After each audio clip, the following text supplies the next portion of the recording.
Good evening. Welcome to the Southeast Tennessee Friday Night Pressbox podcast presented by Team FYN Sports. Joined now, as always, by Jeff Kate at the Jeff Kate on Twitter and the old ball coach, Coach Mark Stone. Guys, first and foremost, we took last week off due to the Thanksgiving holiday. How was y'all's Thanksgiving? Oh, wonderful. I tell you what, had some sickness in the house, but was very well taken care of by families and friends. And, just glad everybody's kind of back to normal now, and very thankful for, experiencing another Thanksgiving for all the things that we're given. Yep, no doubt. Definitely the time to be thankful, right, for everything in our lives for sure. But myself and everybody else here at the Cade Estate, we're at the world's most magical place on earth, if you want to call that. We took a trip down to Florida for Disney for the Thanksgiving holiday. Wife's birthday was during that week, so I was like, what perfect time to get away and enjoy some 70-plus degree days in Central Florida compared to the way the weather was last week. But shaping to be a great weekend weather-wise here for what we're going to get into tonight with the Blue Cross Bowl going on this weekend here in Chattanooga. But Wes, how was your Thanksgiving, man? Because I'm sure yours was a lot to be thankful for, and getting prepped up for those great Christmas movies we discussed a few weeks ago, I'm sure. Absolutely. My Thanksgiving was good. Went down to Alabama, saw some family, played some golf. Always a good time down there. And then Thanksgiving Day, eating. Like I said, I'm a ham guy, not a turkey guy. And the ham was fantastic this year. I just have to say that. So it was really good. But, yeah, Thanksgiving was great. Now, Jeff, I do have a follow-up question. With you being at Disney World last week, what's the favorite park that you go to? I mean, which one is your go-to? I mean, most everybody and every true Disney fan, quote unquote, is going to say Magic Kingdom. That's not really mine. I know for my wife and my daughter, they like it, but I've always been a MGM Studios, for those that remember MGM Studios back when it opened back in the late 80s, early 90s. So I've always liked that, especially with the new, Star Wars Galaxy's Edge edition that they had a few years ago. And there's several, new attractions there, and shows are coming back. But I've always liked that. I've always liked Epcot for some reason, just because of the World Showcase in the back of the park. If you've ever been to Disney World, you know what I'm talking about. But, there is something special about walking into Magic Kingdom because it's the 50th anniversary of Walt Disney World as a whole.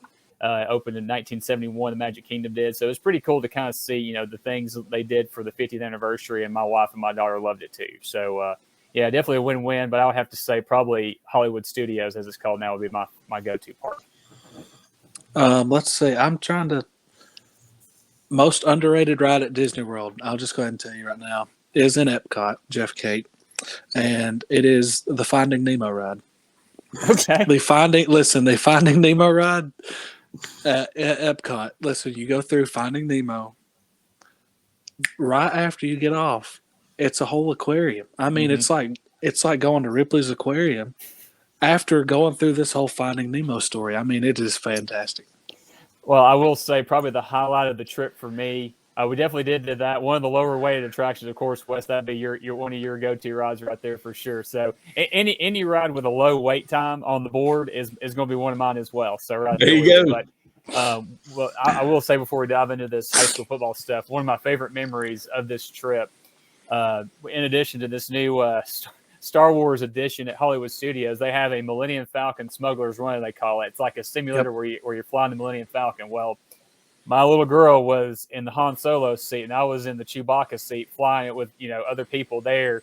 And, it's going back and forth. She's paying attention to what's going on above her than flying it, so we're hitting everything. But right when, they go to hyperspace, she turns to me and she goes, "Punch it, Chewie." And I pulled the thing, and we went through light speed. So it was a great little moment. It's just funny to hear her say that because, I'm glad I'm training her right, because obviously with the droid right there, you can see I am a little bit of a Star Wars nut, and Space Mountain's okay too when the weight is okay, and it's actually open.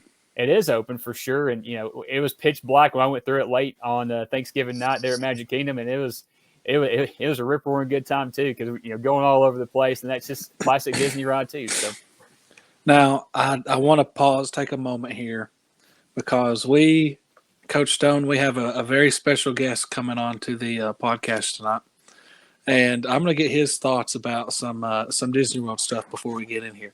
So I'm going to now add to the stream, Mr. Tim Tao. There he is. He's Space alive. Space Mountain. Enough said. Space Mountain. Why is that? Yeah, there's got to be an explanation for you, Tal. It's a great ride. I've never had to wait there. I'll tell you, I went to Disney World. The last time I went to Disney World was the night after WrestleMania in Orlando. Okay. It was when Roman Reigns beat The Undertaker, and everybody thought The Undertaker was going to retire. I was there. Totally different subject, but anyways. Went to Disney World the next day, and I didn't have to wait long at all. I rode the ride about 3 times. Nice. Coach Stone, I want to get your thoughts about seeing Tim Tao on this podcast. Hey, I took about a 4-year-old Travis Stone down there, about 30 years ago. And I went twice in one time, my first and last. And now he's getting paid back with little Millie Jean because she likes Disney World. Tim, I'm glad to see you, buddy. I mean, I thought you just fell off the face of the earth. Lot going on, Coach, but had a little bit of time out here this evening to figure out, hop on, say hey. Big weekend in Tennessee for sure. Yep, no doubt, and we're going to get into that hot and heavy, and 9 state championship games in the state of Tennessee. You can discuss and debate if that's too much or too little. I think most of us, a consensus across the board is probably too much, but it is what it is for this weekend. So 9 champions are crowned, 9 teams are going to leave happy, and 9 are going to go back home disappointed, but still able to hang their heads high, knowing that they had a chance to play for a state championship, which not many teams get to do, even with 18 teams playing for the state championships this weekend. Tim, I'm going to tell you, school that's been near and dear to my heart, Fannin County, you guys had a great football season. I was proud of Coach Cheatham and the Rebels. I watched the game against Fitzgerald, and I kept feeling like we were going to pull that game out. It was a tough one. But I just pass it along with all you guys. I pass it through Travis, and you tell them all I was proud of them. Everything they accomplished this football season. Yeah, we'll do for sure, Coach. It was a tough one, but they'll be better for it. And Fitzgerald's still going strong. Yeah, they may end up beating Swainsboro this week and playing for the state championship again for the second year in a row. So, I've still got that in my head back there. Had to listen to Andy Art and all that crew. But it's third down. I would yell it like you, but they probably wouldn't like it over here. But I can do it pretty good in my household. I like it. It was a fun environment this year for sure. And your Georgia Bulldogs, the national championship's coming to Athens, Georgia. I've never said that in my life. Oh, that hurt too. Oh, I gotta get past Alabama this week too. But even if they get beat by Alabama, they're still in. Tim, it don't matter. You still want to win this one though. You want to I win. agree. I can't believe how many. And I'll stop this. I can't believe how many college coaches took off and ran to get out of the playoffs. Brian Kelly took off and ran. The guy Lincoln Riley's gone. Lincoln Riley. Here's the thing, Notre Dame. I know we're changing the subject, but Notre Dame can still make the playoff. Yeah, I know it. Notre Dame don't want none of that playoff no more. Think about this: Michigan gets beat in the Big Ten. Baylor beats Oklahoma State, and Georgia beats Alabama. Who you got in? I mean, I'm telling you, it's going to Athens, Georgia. We'll see. A lot of football plays. That's hurtful to me, but it's going to Athens, Georgia. Hurts me to say it too, Coach Stone, but I think you're right. Georgia's one of the best football teams I've seen in a while. That defense is ridiculous. I kind of go with Tim's kind of tempering expectations for that because, I mean, anybody that's been paying attention, to Nick Saban, knowing that, I heard, this week, Alabama's like a cockroach, right? They're always going to find a way to kind of stay in the corner and then, always stick around. So, I kind of want to see how they rebound after that game against Auburn, where the the 2-point conversion wins in the end. that's a whole nother discussion for another podcast about how you think about the college football overtime. But yeah, I kind of agree with everybody else. I think Georgia is the team to beat, but I could definitely see why you're tempering your expectations because Alabama's still Alabama until they get knocked off. And I'm a Georgia sports fan, guys. So I mean, I've had a lot of heartbreak, but who knows? We'll All see. right, before we get in the Blue Cross Bowl, Tim, if it's 28-3 Georgia in the second half, are you getting nervous? Or are you okay?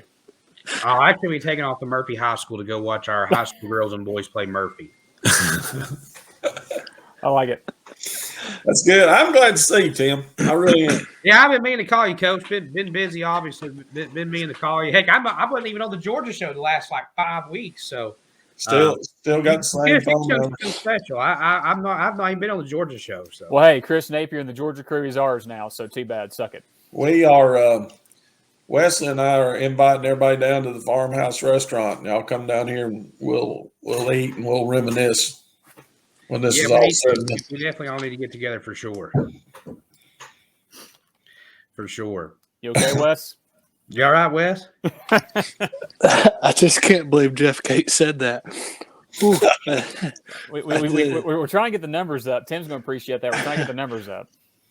Oh, that was had me going there. Oh, I'm just kidding, of course. Chris Napier's been a good dude to the show and definitely helped me out whenever we covered that North Murray Ringgold Classic there during the season for the Red Zone. So yeah, it's great that they still got 2 more weeks of the playoffs left for sure with the state championships next week. So definitely tune in for the Georgia show if you're interested in keeping up with that because they're coming down to the final stretch too, and they'll be having this same discussion we're having tonight about championship weekend for sure. And a big game, Calhoun Blessed Trinity, huge game in Georgia. Just and it kind of in our area. I mean, just a monster game. Justice Haynes, Blessed Trinity running back. Veron Haynes' son. I know y'all Tennessee fans may know him. Shut up. Shut up. I had to get it in. I'm sorry. Is he a cousin of Jawan Jennings? and then right there, Coach Stone just kills me. Well, guys, let's. Jawan Jennings, right there. It was a little farther over. It was Right there you go, right in that area. Yeah. It's great to see you, Tim. Great to see you, Coach. I've been meaning to call you, like I said, but yeah, it's good to see you. Well, guys, let's go ahead and jump right into this Blue Cross Bowl. Tim, stick around for this because I know you like to talk a little bit about South Pitt and a few of those other ones. So, Jeff, if you want to start right at the top, go ahead and let's run a few.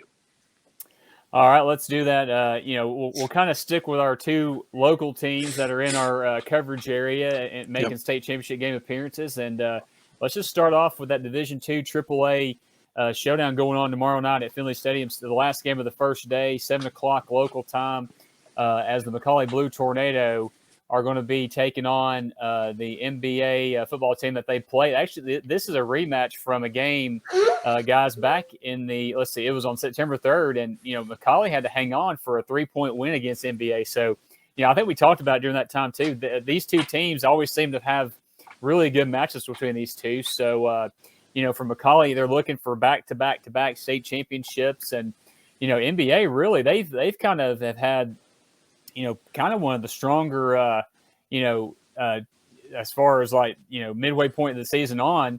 Let me count these games here, guys. 1, 2, 3, 4, 5, 6, 7. NBA is on an 8-game win streak. So I mean, that'll show you. Both of these teams are,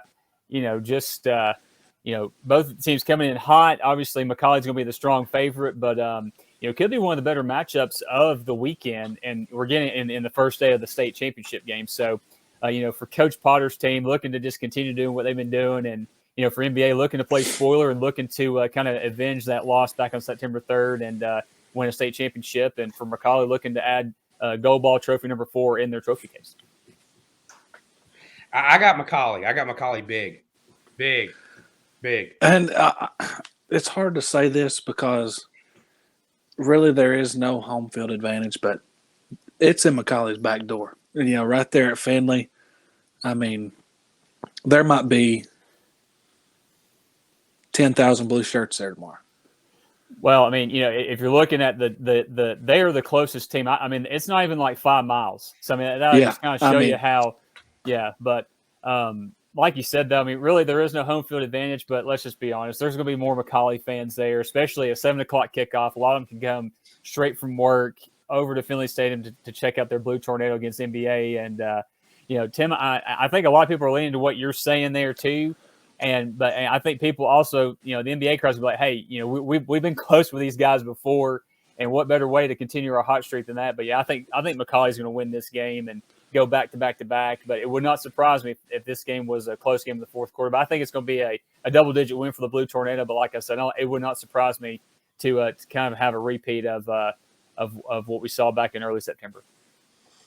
They, I think Macaulay's by far going to be, yeah, there is a home field advantage, but you go watch these guys, and they're not 6'6", 300 pound across there like a lot of teams are. They play smart, they play good fundamental football, and they just beat you.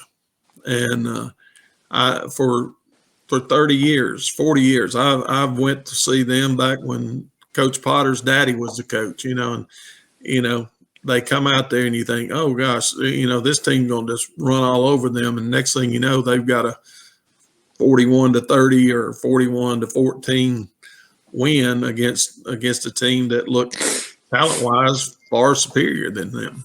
And Coach Potter certainly has done a great job. And the thing that McCauley is going to be relying on, and when McCauley has success, is when quarterback William Riddle has success. And I think that he's definitely going to be the key for that McCauley offense, in addition to wide receiver Kenzie Paul. And if you don't know who Kenzie Paul is, we're going to see plenty of Division I talent over these 9 games. But right now, Paul is committed to Duke. He is a Duke football commit, so that'll show you kind of the talent he has, and has some smarts as well. If you're taking a scholarship to Duke, that means something too. So it'll be interesting to see if Riddle can find Paul early and often in that game. If they have success through the air like they have, and mix in some run as well, I think they're going to have some success against NBA for sure. Yeah, watch the downfield, the go route. McCauley's, that's been on the numbers to the sideline, finding him on the deep ball just about all year. Slant route, hit him with the deep ball. I mean, if that passing attack gets going for McCauley, watch out. They can run that score up pretty quick.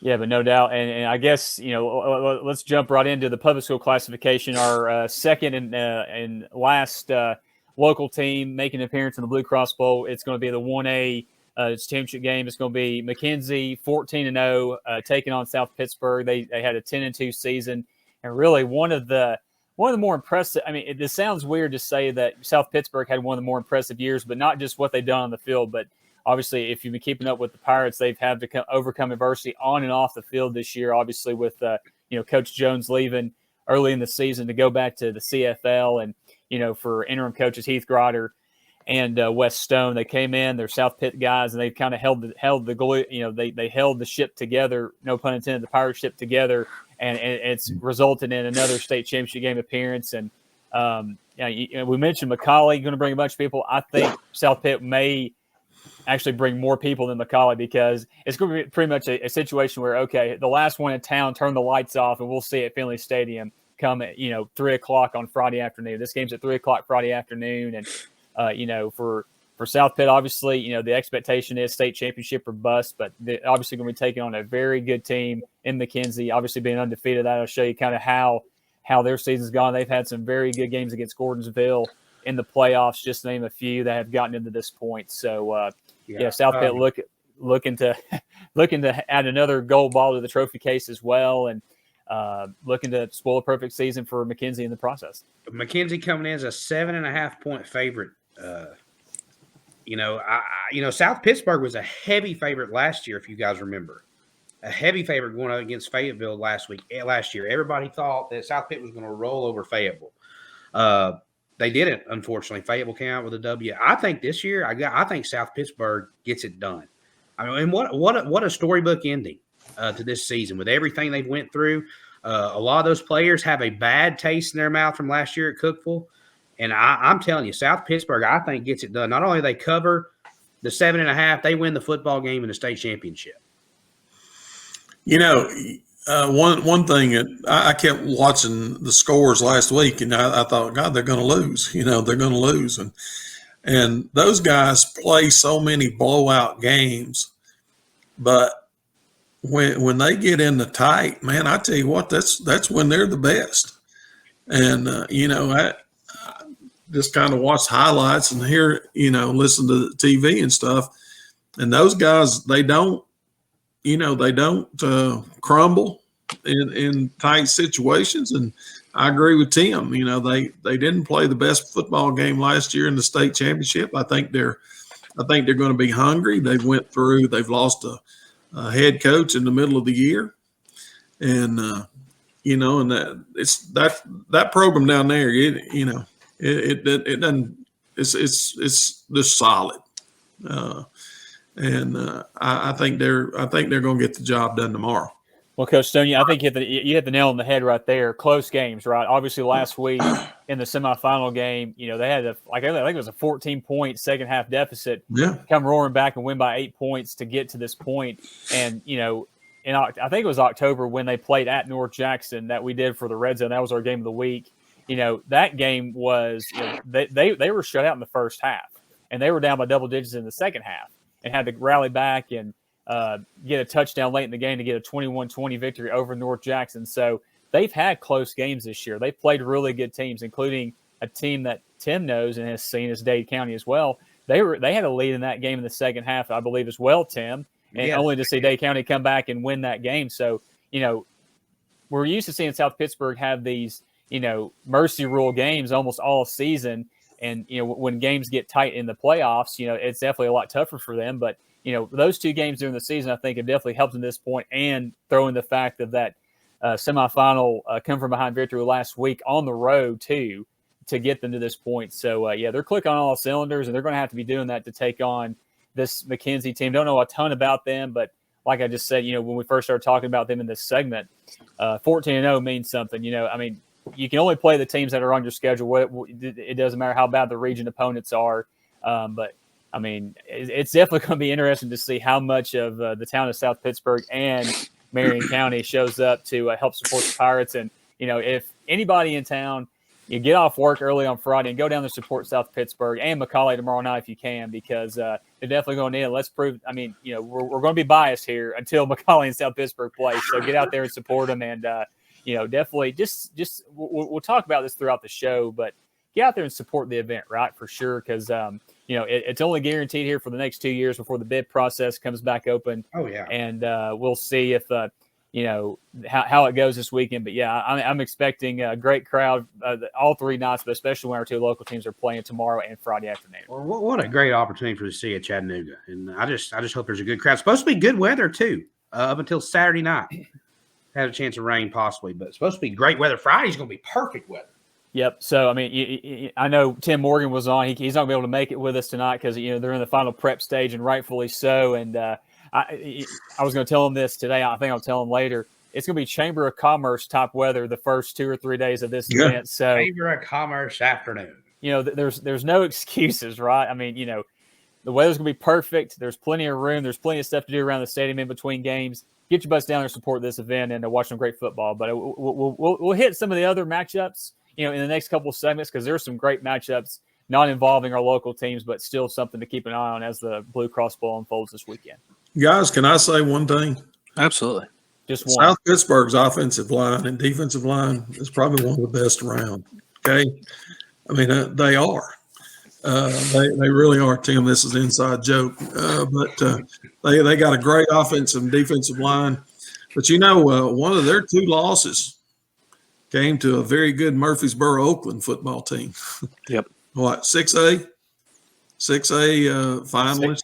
6A undefeated team also playing in Chattanooga this weekend. So, but like you mentioned, Coach, that offensive line for South Pittsburgh is really good. It is. But they also have guys like DeAndre Kelly, Reginald Hunter, and Jaden Mount, just name a few, to let the offense run more efficiently. But yes, that's all up front. And if they can keep that offense going and keep the momentum going they had, from that second half last week on, I like their chances as well. So we'll see how they do. And but I know McKenzie's not going to be overlooking those guys just because of the success that South Pitt has and has had this year too.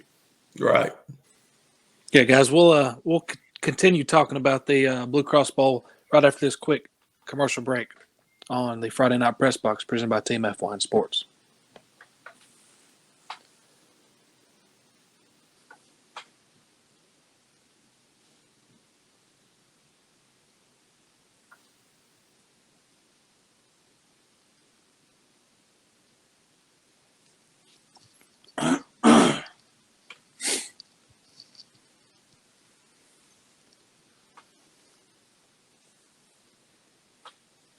Welcome back to the Southeast Tennessee Friday Night Press Box podcast presented by Team FYN Sports. Let's just continue rolling. Blue Cross Bowl is in Chattanooga Thursday, Friday, and Saturday. Is it? I had no idea. I didn't either. I mean, it's just a small thing going on there in Chattanooga. Yep, just and like we were talking off air, guys, really another chapter in the championship, event legacy that Chattanooga has, and looking to kind of, as far as high school goes, the TSSAA Spring Fling started here back in the 90s, and it was a great success before it just got big, to the point where it's too big, and they moved it to Murfreesboro, where it's been ever since. Outside, I think Memphis had a few years, but has been primarily in Murfreesboro. Obviously, the SEC Women's Basketball Tournament has been here before it got too big. There's a common theme here, right? Things get grown here in Chattanooga and take off for greener pastures, including the FCS Championship game. And, U.S. soccer, the women's and men's national teams have played here. Obviously, a lot of success with the Chattanooga FC and the Chattanooga Red Wolves as well. And just a lot of championship level caliber events. And this is just another example of that to go with that, and the Southern Conference basketball tournaments that have been here in the past as well. So Chattanooga has a history of hosting these big events. And, I think the TSSAA is going to see that, hey, the community does rally around its events. The people are going to volunteer. They're going to get out and support the events. And, one thing, like I mentioned the last time, we're going to bring up, time and time again throughout this next, 30 minutes of the show. If you want to see these events thrive and succeed and stay here, get out and support it. If you can't support it all 3 days, just go out and support it just once, even if it's for a game, because, it's going to show, it's going to look good on TV. The people are going to see it. And obviously the ticket sales and, concessions and parking, all that stuff is going to reflect it too. So, just show some pride in your city and our community and get out and support this event 1, 2, or all 3 days for sure. I think Finley Stadium is the perfect venue for this. It's not too big. Vanderbilt was too big for it. You probably had, you may have had 20,000 people in there, but there was a lot of empty seats. And of course, I never liked Cookeville, but I think Finley is perfect. The venues around the city of Chattanooga, and I think they're gonna hit a home run with this. Now, I mean, that's not to say that there may be some hiccups. Obviously, with the first time that the city is hosting the event, so everybody just pack your patience. If you can't get in parking lots or whatever, the ticket takers are taking a little longer. I mean, just remember, all this stuff is digital. You can buy tickets at the event, but a lot of people, they're encouraging you to buy them online, and you save a little bit of money if you buy it online too. So just go to chachampionships.com. I think there's a ticket link on there to go buy a ticket. And, it'll show like all the teams on there, guys. But if you buy let's just say you're buying a ticket for Friday and you only select the South Pittsburgh ticket, it's still good for all 3 games on Friday. So keep that in mind too. So, I think it's $12 or somewhere around there online. So even $15 at the gate, you're seeing 3 state football games, championship football games for the price of, a nice sit or a decent sit down meal at your favorite sit down restaurant. So, you do the math, and there's plenty to do around town like we talked about. So, yep, you hit the nail on the head, Stone. I'm sorry. And right now, you're going to be sitting in nice weather.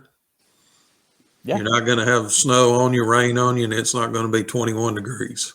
Yeah, if people would have said that it would have been, let's see, 70 degrees tomorrow, or on Thursday, 70 degrees on Friday, and 65 degrees on Saturday, who would have imagined that for Chattanooga the first week of December for state championships? I think everybody involved in this process would take it 10 times out of 10 for sure, because absolutely not just Cookeville, but I mean, even when I was in high school, I remember Red Bank State Championship run. They played for a state title in Murfreesboro in the snow. There's pictures of Gerald Riggs running through their white helmet, white jerseys, and pants, running through snow on their way to a state championship. So that's good. I mean, we know the weather around here, guys. I mean, it could be, like you said, it could be 70 degrees like it's going to be this weekend, or it could be below freezing and snow on the ground. So, yeah, we're definitely looking out, and it should be a great weekend for sure. I agree. So let's keep on. Just keep on. Let's see if we can't knock out the remaining games here.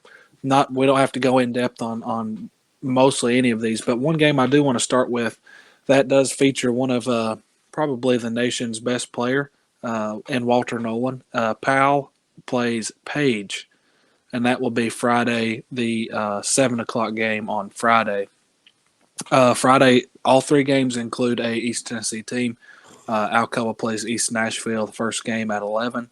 South Pittsburgh then plays McKenzie at 3, and then Powell and Page conclude it that night at 7:00. So Friday, really, for East Tennessee is a big day. Yeah, I mean, like we mentioned, guys, intriguing matchups every single day. But yeah, that Friday slate with the 1, 3, and 5A state championship games is probably going to be the most intriguing, probably the most well attended. Now, obviously, Saturday is going to be well attended because it's on the weekend. But for teams like Powell and Page, kind of newcomers for as far as like state championship games, that should be a great one. And obviously, Walter Nolan, you mentioned, Wes, one of the top recruits in the nation. I think he's the number 1 overall defensive player. And I think, is he committed to Texas A&M, or where's he at right now?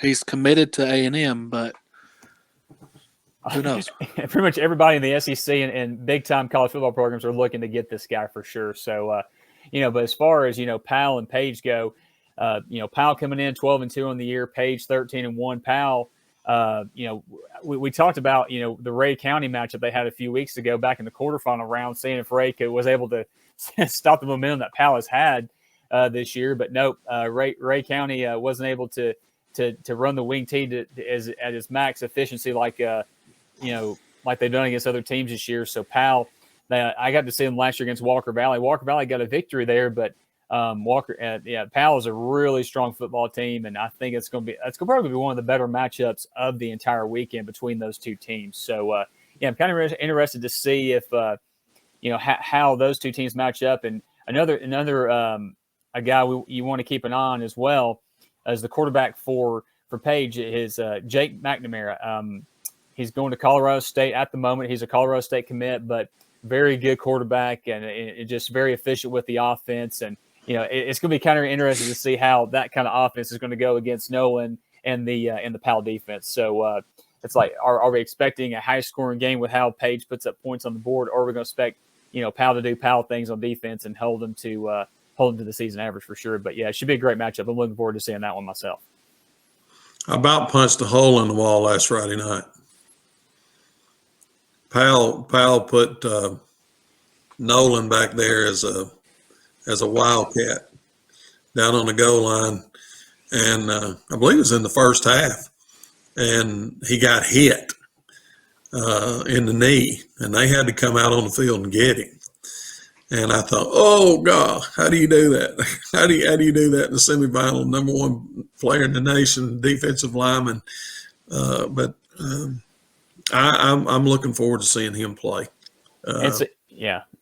And another guy I totally forgot about. One guy I kept an eye on last year in that Walker Valley Powell playoff game last year. Walker Valley was quarterback Jordan Potts for Powell.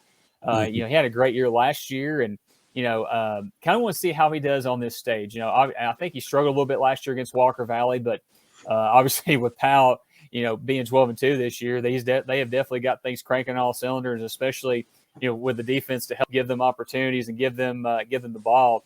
They have definitely taken advantage of that, and then just obviously it's gotten to this point. So yeah, I'm looking forward to seeing the battle of quarterbacks between McNamara and Potts on Friday for sure. Yeah, I would say the over-under there. We talked about this with the rushing yards there in the Ray County and Carnes game. Mm-hmm. I'd say the over-under on points there is probably around 65, 60, 62, 65, somewhere right in there. And I would just about take the over. Yeah, I mean, I could honestly see like a 38-35 or something like that kind of game, kind of a shootout there. But yeah. I mean, if Nolan is getting in the backfield and causing havoc on McNamara, it could be a whole different situation. But yeah, it should be either way. It should be a great football game and one of several intriguing matchups on the weekend, no doubt. Powell's got a good defense. I've been impressed with their defense. It's just, I mean, and it may be one more wild game. You can never tell. But they do. They have a great defense, and of course, the quarterback from Page. And I just think it's going to be. I think it's going to be great. I think it's going to be one of the better games up there. Let's talk a little bit about Alcoa and East Nashville. Alcoa going for something like 8. Is it 7 or 8, Jeff Kate? In a row? In a row. Well, let's just run it off here. 15, 16, 17, 18, 19, 20. So that's 6 in a row right there. They're going for 7. They're going for 7 in a row, number 20 overall. So East Nashville, good luck to you. Good luck to you on Friday morning at 11 o'clock. So, yeah, I got a chance to see Alcoa play Red Bank last year in the state semifinals. And until you see Alcoa with your own eyes, and obviously, being in this area, we don't get a whole lot of Alcoa, we don't get to see them a whole lot unless they're playing a team from our area. Now, I know Alcoa played, I think, Ray County and Tyner this year. And obviously, those were somewhat easy wins for Alcoa. But, Coach Rankin, that is a football machine right there for sure. And just, going for number 20 overall state championship overall is one thing, but to go 7 in a row, McCallie going, for the three-peat is impressive, but just think about that. The 3A state championship can be won by Alcoa 7 years in a row if they take care of business at 11 o'clock on Friday morning. So I think everybody in the state is, outside of the East Nashville coaching staff and football team is picking, they think they can do it, but I think everybody's picking Alcoa to win this game, and rightfully so. They're clicking on all cylinders. It's they've had a few slip ups, before the 6 in a row here, guys. But I mean, I just don't. I don't think it's going to be. It'll probably be a mercy rule game, I would think. But strange things have happened. But I think Alcoa rolls, and it's pretty easy for those guys, I think. I tell you what's as impressive as Alcoa going for their 20th. Heck, how many is this for Coach Rankin? Probably 40. I mean, that guy's won state championships. Back he was winning them every year at Riverdale in Murfreesboro when he left to come to Alcoa. That guy's incredible, and I know he's a great coach. They both schools have had great athletes, and watching Alcoa, they're a machine. About the only one that can handle them in East Tennessee is Maryville. Well, and see, this is their 9th straight trip to the state championship game too. So, the first 2 of that run, they lost in the state championship game after, reeling off the those in a row. So success is what Alcoa is built on. Obviously, the trophy case speaks for itself. It speaks for Maryville. It speaks for teams like that in South Pittsburgh as well. So I think they add number 20 to that case on Friday morning. I'm sure you guys feel the same way. No doubt. And they got one of the best offensive linemen in the state of Tennessee, maybe the nation. I'm telling you, I'll fight for that guy. He is last year, when I saw him last year, he is a prototype college offensive lineman. And I think he was maybe a sophomore, junior last year. He is unreal. I'll take Alcoa University in this one as well. Let's talk one more somewhat local-ish team here. Elizabethton's going to take on Tullahoma. That would be Saturday, the first game at 11 o'clock that morning, local time, Eastern time there. Elizabethton and Tullahoma, guys. I see this one as being a good football game. Yeah, I mean, obviously, the only thing I know about, besides Tullahoma being undefeated is, obviously, if you know Tennessee football, you know Elizabethton, Jason Witten went to school there. And the other connection for this year locally, they played Ray County as well. Elizabethton came away with the victory over the Golden Eagles there as well. So, Coach Dunn, you talk about offensive lines. I think you're definitely going to see some great offensive line play between these two teams, especially from Tullahoma as well. I mean, I have read a little bit about their running game. Obviously, Ron Scott has been one of the guys that I have read about that's a really good addition to that offense. So I kind of want to see how if Brian Scott, the quarterback for Tullahoma, obviously he can run very well, but they also have running backs Keyshawn Cummings and Jackson Sheffield. So just a few names to keep in mind there as far as that their offensive goes. I mean, 14-0. I mean, I think this may be. I have to go back and look at the history. This may be looking for state championship number 1, I believe. I have to go back and look at that, so don't hold me to that. But yeah, this is kind of probably the under the radar matchup of the weekend. Obviously we know Oakland. We've heard about Oakland all year. We've heard about Alcoa all year. We've heard about Powell pretty much since the middle of the season on. So, but as far as an under the radar game that could rival the game of the weekend, I think this one definitely you should keep an eye on and circle for one to go check out this weekend for sure. Tullahoma's coach is a friend of mine, John Olive. John used to coach at Maryville, and they had very good football teams there at Maryville. And they started after he left. He took the job at Tullahoma, and certainly not because he left, but that's when Maryville took off on their run. And he's a great coach, and they've been close, but I'm looking forward to this. And I said, this one might be the game of the weekend. Another thing to keep in mind too, Elizabethton, they're coming off back-to-back state championships as well. So I mean, for Tullahoma, looking for championship number 1, looking for a 15-0 regular overall season, and looking to stop this streak as well. So a lot of storylines in this game, a lot of great offensive line play, a lot of great offensive play, period, is in store in this matchup. So looking forward to seeing this one too. It should be a great That's the matchup. game we'll be at. Great offensive line play. Yeah, that I think that one's probably, we talked underrated right at Disney World early in the show.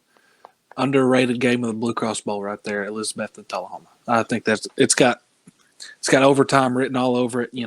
It's just going to be a good football game there. Well, Elizabethton beat a very good Greenville team to get here. Mm-hmm. I mean, Greenville was one of the best in the state all the way till last weekend. Let's move on. Go to a battle of 14-0 unbeatens. Oakland and Summit. We talked a little bit about Oakland early in the show. Played South Pittsburgh earlier this year. They beat Maryville to get to the Blue Cross Bowl in Chattanooga. So Oakland and Summit will play 14-0, guys. One team has to lose. I mean, if you're looking for a game that has probably the most talent as far as college recruiting and prospects, you're definitely going to want to hang on for this last matchup, not just of the weekend, but just it's going to be a great game, I think. Obviously, everybody's heard of Oakland, especially around here. They played South Pittsburgh this year at South Pittsburgh, but like you mentioned, Wes, 14-0 versus 14-0. I mean, if you're looking just at let's see, we got probably 1, 2, 3. I think there's 3 or 4 Mr. Football finalists among this group right here alone. So I mean, obviously there's going to be a ton of talent, and a lot at stake, not just state championship, but it's crazy to think, the last game of the year, it doesn't matter. We're not talking regular season. The last game of the overall year, somebody's going to get their first loss, and it's going to be a state championship game. So obviously all the cards are on the table. All the chips are going to be pushed in the middle of the table between these two teams, and it's going to be a battle of heavyweights, man, because, I mean, I think everybody's pointing this matchup probably being the best of the weekend. Obviously, you have a few under-the-radar games that we just talked about, but if you had to give me if I had to put money down, what would be the best game of the weekend? Obviously, this one would be it right here, just because of the talent you're going to see, between these two teams. I mean, let's just name a few right here. For Summit, quarterback Destin Wade going to Kentucky right now. Keaton Wade, Kentucky as well. And then, on the opposite side of the ball, you have Oakland. I've heard of this guy, running back Jordan James. He's right now is committed to Georgia. Isaiah Horton, the Miami commitment. And the list goes on. So, just a lot of great offense, not just offense, I'm sorry. A lot of great overall talent on both sides of the ball, and should be a great matchup. And I can't think of a better way to end the weekend with a battle of these two unbeaten teams. And, for Oakland, looking, I think this was a rematch of last year's game. I'll have to go back and just double check that while we guys are talking a little bit about this. I believe Summit won this game last year, so Oakland looking to kind of get a little revenge against these guys and return the favor here this weekend. Jeff, off the air, I asked you, I think you said that this school's 6 or 7 years old, Summit. Where are they located? Let me pull up this little sheet I had sent to me with a little bit. It says it's in Spring Hill, Tennessee, home of the Spartans. Over there, where they make the cars. Let's see. What car plant is that over there? Nissan? I think so. But I was just saying, they come in there and they put a new school up, and within 6 or 7 years they're playing in.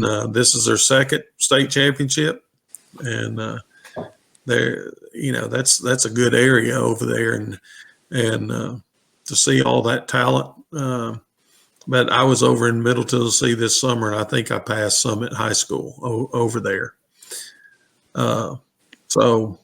Actually, I will take that back just to clarify. I did go back and look at Summit was actually in 5A last year. They defeated Oak Ridge in that state championship game. So I apologize about that. But yeah, just they keep climbing that ladder. Obviously, that school is growing, and what better way to welcome to 6A than playing an undefeated Oakland team in the state championship game? So looking forward to that one for sure. Fantastic. Yeah, it should be a great cap. I'm gonna pick a Oakland. good weekend. I'm gonna pick. I'll take Oakland as well. What do you think, Jeff? Just like a few games we've had this year, let's go with Summit. Okay. So no clean sweep there. No clean. So we got to keep it fresh and keep it interesting here on this podcast. There you go. Right? There you go. Good. You're exactly right. Well, guys, let's take a quick break and then we'll come back. We've talked some football. Thanksgiving has turned the corner. We've got a few Christmas questions we're going to ask for some start bench cut / just top 5 list. So we're going to take a quick commercial break and come right back with a little fun segment to wrap up the show.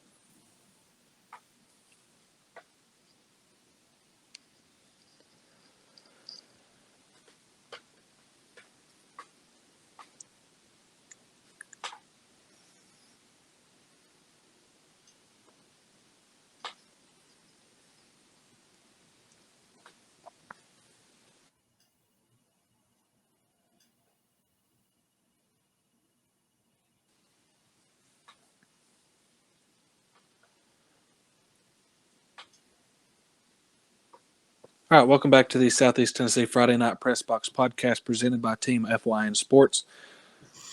Guys, we've talked in the past, we've done Christmas movies. We've done, Thanksgiving, start bench cut, all of that. Couple Christmas things here. All right. Number 1, real tree or fake tree? What we prefer, what we have. What you have, then what you would prefer. Go ahead, son. I want to hear your reaction first. I'm going to go. We got fake tree, and I'm going to stay with the fake tree. All right, Jeff, go ahead. We have a fake tree as well, and I'm going to have to go with Coach Stone. We'll have to stick with the fake tree. Just obviously, being. It's just obviously the convenience is one thing, and you don't have to worry about squirrels jumping out of your tree like Christmas Vacation at you. So it's a win-win, right? So we never had a fake or a real tree growing up, so it's always been a fake tree. So I guess I will stick with the fake tree. It's the only thing I've known. I'm going to interject. You young guys, we had a fake tree when I was a kid, and it was these little silver tassel things, you stuck in a piece of wood, and I wouldn't go with that fake tree. I never did like that. I wanted a real one, but I don't know how to explain it. But You just stuck them in there. Now you unfold them. They look all nice and everything. Yeah. But You here's got the to fluff thing. them. It's all about the fluff, though. Well, see, here's the thing. It comes in the box all perfectly fit. It fits that box just perfect. But every Yep. single And it year, never goes back in that that box box. just gets slowly wider. But More duct tape. here's what you do. You get a Christmas tree bag like I did last year, and it doesn't matter. So it's all good now. But yeah, I mean, I think I think the amount of duct tape I used, all that money went to that tree bag this year. So hey, I'm saving y'all money, these duct tape. Well, that's probably why they do that. So the more I think about it, yeah, sorry about that. But yeah, it's you know, I mean, the smell of a real tree is nice and all that, but at the same time, it's like I see, you know, the sap and all, just the mess they make, and yeah, I mean, you know, like I said, just pure convenience. I would definitely have to go with the fake tree, no doubt.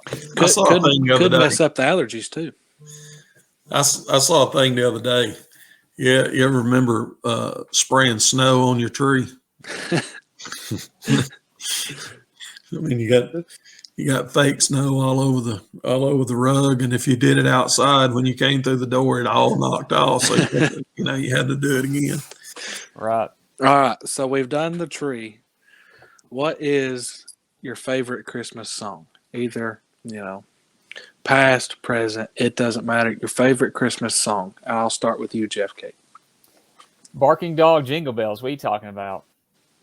What now? Barking dog jingle bells. You never heard the jingle bells where the dogs bark? Is it dogs barking? Barking dog jingle bells. YouTube it.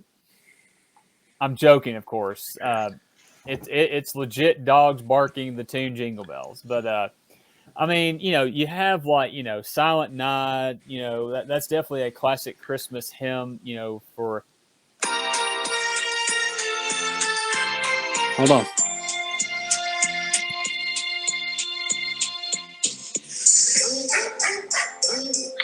Are you kidding Close. me right now? There you go. That's it. Hopefully we don't get like an FCC fine or something for that. But You'll probably get flagged from the artist Yep. or whatever. You know, like Yeah, a you're probably copyright right. thing. But that barking dogs. Well, okay, I'm just kidding. Obviously, it's a joke, Jeff Kate. it is a joke, right? I mean, you got to throw some nonsense in there for sure. But you know, a lot of you know, you listen to these stations or whatever that have Christmas music, you hear tunes like, you know, "Here Comes Santa Claus" by Elvis Presley. That's a great one to me. And the beginning of Christmas Vacation. I don't know why I've always liked that song. You know, Christmas Vacation. That's all. It kind of gets you in the mood for Christmas. Let's see. I mean, you know. I mean, there's just too many to choose from, but those two definitely come to my head. But I would probably have to say Silent Night for sure. Just the quintessential classic Christmas song, and Rudolph the Red-Nosed Reindeer, right? So I mean, you know, who doesn't Maybe a love little Frank Sinatra, Bing Crosby, Silent Night on the Hey, old vinyl. wait a minute now. I like it. Give me a chance. Okay, I know. I'm just This is our offensive line talk here, Stone. So you're gonna sit there and be quiet. Stone. Y'all are over there bouncing off my.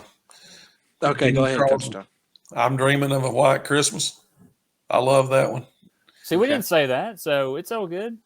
We had a white Christmas last year, Coach Stone. I know it. Silent Night. Joy to the World. All the boys and girls. That one. We've been listening to Christmas music for about a week now, so I've got a lot of songs in my head. Yeah. I will go with, and I listened to this one. This came on the car today. This is the reason I asked this question. Bruce Springsteen. Okay. Santa Claus is coming to town. There's something about that one. He asked Clarence if he gets a new saxophone, you know. This is when Springsteen was good, you know, he's talking through everything. Yeah, that's good. I mean, I think we hit a home run right here with all these picks. I agree with that. All right, Jeff K, I'm gonna give you the floor. I want you to ask a Christmas question for us. Okay. We've got about 5 minutes here. Well, you know, way to put me on the spot here. That ought to show you right there, ladies and gentlemen, the show prep that goes into this podcast right here. Okay. We just wing it. We are a fly by the seat of our pants operation here, pal. Don't you forget Absolutely. it. Well, obviously, we know the best Christmas movie is not going to be Christmas Story. So, see, I guess everybody's like, you didn't hear what I said. So, we were something. Did you say the best or worst? the discussion was it's definitely not the best. We already had that discussion before. It is the best. Okay. How long do you leave your Christmas tree up? Do you leave your Christmas tree up until New Year's or after New Year's?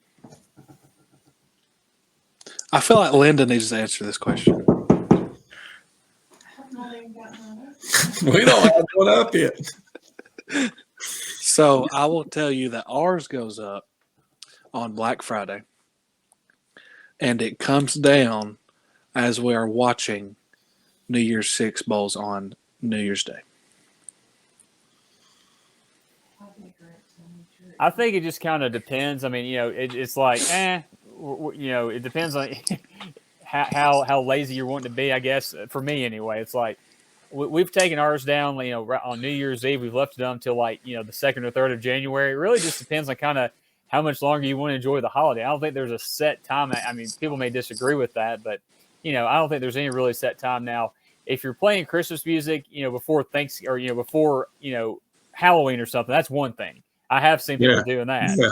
But, there's nothing wrong with putting your Christmas tree up after Thanksgiving, the day after, kind of like you said, Wes, on Black Friday. We kind of do that too, unless we're out of town like we were this past week. But yeah, we're that's been the name of the game the last couple of days, is putting the Christmas stuff. And I guess another one is, are you pro inflatables or down inflatables? Because you see them all the time now. I will tell you, my daughter loves them. So, we are the Griswolds of our neighborhood. We have about 4 or 5 of those things out in our flower bed for sure. I traditionally like to put it up the day after Thanksgiving. Take it down the 2nd of January. Now, when I was working, if I was going back, most of the time school teachers didn't have to go back the 2nd of January. So, but if I was going back to school, we'd probably take it down New Year's Eve. But I enjoy it, get tired of it. But it's, I mean, they get tired of me laying over here in this recliner. Need to move on, but I really do. I enjoy it. I enjoy the time, as your kids get older, that kind of luster kind of goes away.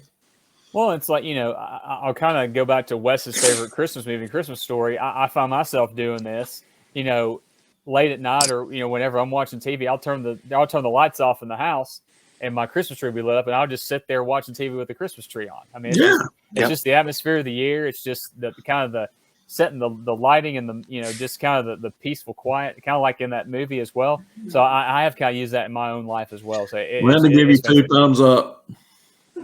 Okay. Silver approval. I love it. Linda, give you 2 thumbs up. Okay. Last question. We've got about a minute and a half here.